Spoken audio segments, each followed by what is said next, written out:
ਇੰਜ ਤਾਂ ਕੋਈ ਖੇਡ ਕੇ ਖਿਡੌਣਿਆਂ ਨੂੰ ਸੁੱਟਦਾ ਨਾ, ਜਿਵੇਂ ਮੈਨੂੰ ਸੁੱਟ ਗਿਆ ਜ਼ਿੰਦਗੀ ਚੋਂ ਤੂੰ ਕੱਢ ਕੇ।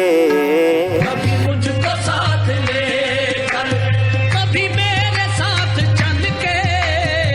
ਇਹਦੇ ਨਾਲੋਂ ਚੰਗਾ ਇੱਕ ਵਾਰੀ ਮਾਰ ਦਿੰਦਾ ਮੈਨੂੰ।